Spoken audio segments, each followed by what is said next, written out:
काळाच्या वाक्याचं रचनासूत्र कसं असतं पहा, यस म्हणजे सब्जेक्ट, सब्जेक्ट म्हणजे करता, मग हॅव किंवा हॅज हे सहाय्यक क्रियापद. हॅज कधी असतं, हॅव कधी असतं, आपण टेन्स मध्ये सांगितलेलं आहे. मग क्रियापदाचं तिसरं रूप असतं ऑब्जेक्ट असतं, हे असतं पूर्ण वर्तमान काळाचं रचनासूत्र.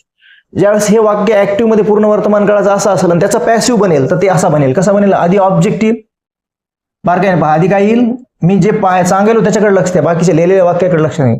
आधी ऑब्जेक्ट येईल, ओके, आला का आधी ऑब्जेक्ट दिसायला लेटर, नंतर हॅव किंवा हॅज येईल, ओके, हॅव किंवा हॅज येईल, ओके, तृतीय पुरुषी एकवचनी कर्त्याला हॅज आणि आय आणि अनेक वचनी कर्त्याला हॅव. हॅव किंवा हॅज आला, मग नंतर काय कोणते शब्द येतील नवीन, BEEN, बीन.